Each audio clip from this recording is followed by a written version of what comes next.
তাহলে একবার সুবহানাল্লাহ যদি আমি দুনিয়াতে পড়ি আমার এই জীবনের সময় দিয়া, তাহলে জান্নাতে এমন একটা ফলদার বৃক্ষ রোপণ হবে, নিয়ামত, এর বিনিময়ে যে নিয়ামত তৈরি হবে, ওই নিয়ামতের বৃক্ষটা দ্রুতগামী ঘোড়া দিয়ে 100 বছর দৌড়াইলে ওই ফল গাছের বৃক্ষ ছায়া ভাঙ্গা যাবে না। সুবহানাল্লাহ বলেন।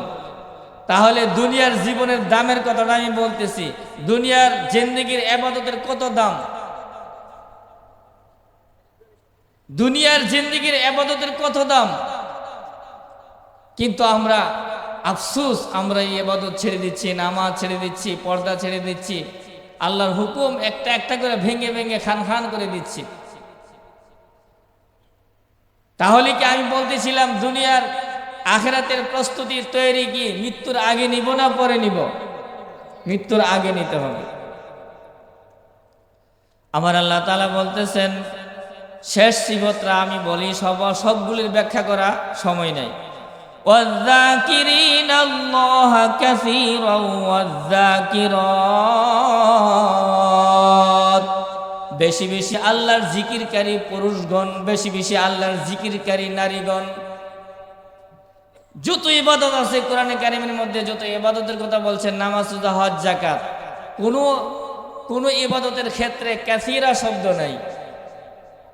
ওয়া আকিমুস সালাহ ওয়া আতুজ যাকাত, কোন ইবাদতের শেষে কাসীর শব্দ নাই। বেশি বেশি করতে হবে, বেশি বেশি নামাজ, বেশি বেশি রোজা রাখতে হবে। কিন্তু জিকিরের ক্ষেত্রে বেশি বেশি করতে বলা হয়েছে। বিভিন্ন সূরাতে কাসীর শব্দটা আসছে, হাদিসও কাসীর শব্দটা আসছে। ওয়াসাব্বিহু বুকরাতা ওয়া আসীলা ওয়াযকুরুল্লাহ যিকরান কাসীরা, বিভিন্ন আয়াতের মধ্যে কাসীর শব্দ আসছে। কাসীর অর্থ হলো বেশি বেশি, বেশি বেশি আল্লাহর জিকির করা। আল্লাহর জিকির মানে আল্লাহর গুণান্বিত নাম, আল্লাহর সিফাতি নাম বারবার উচ্চারণ করা। সুবহানাল্লাহ, সুবহানাল্লাহ, সুবহানাল্লাহ, সুবহানাল্লাহ, আলহামদুলিল্লাহ, আলহামদুলিল্লাহ, আলহামদুলিল্লাহ, লা ইলাহা ইল্লাল্লাহ, লা ইলাহা ইল্লাল্লাহ। এইভাবে বেশি বেশি করে জিকির করা।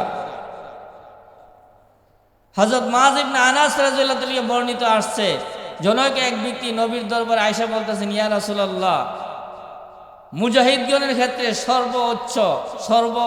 সর্বোচ্চ উত্তম ব্যক্তিকে বা সর্বোচ্চ পুরস্কারের অধিকারী কে হবে?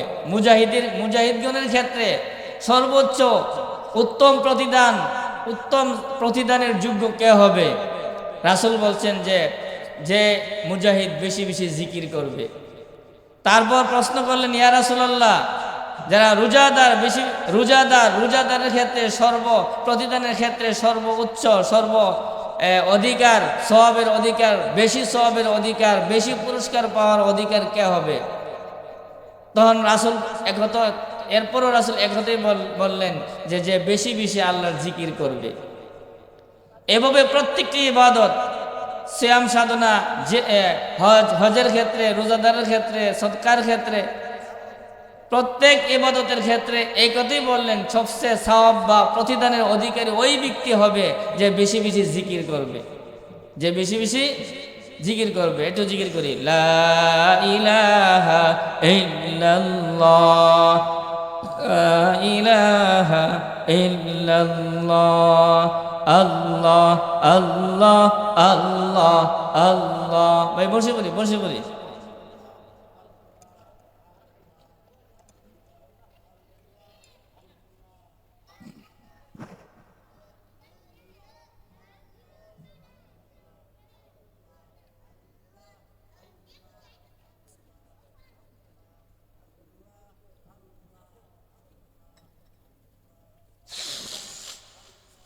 আল্লাহ আল্লাহ আল্লাহ আল্লাহ, লা ইলাহা ইল্লাল্লাহু মুহাম্মাদুর রাসূলুল্লাহ।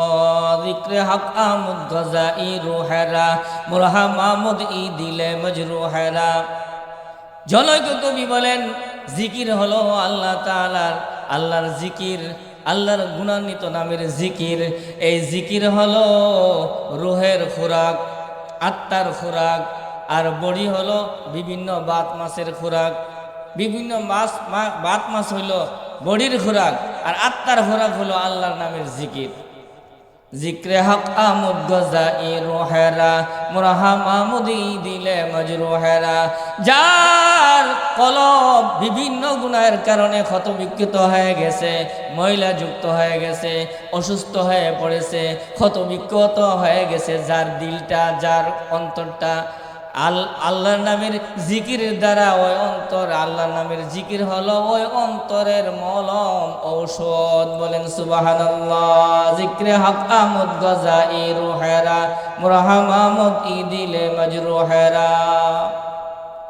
জিকির সম্পর্কে আল্লাহ রাসূল বলেন, হাদিসে কুদসিতে আছে, আনা ইনদা যন্নি বি, আল্লাহ বলেন আনা ইনদা যন্নি আবদি বি, আমি আমার বান্দার ধারণার পাশে থাকি। বান্দারি তোর যে ধারণা, সেই ধারণার কাছে আমি আল্লাহ বসে আছি।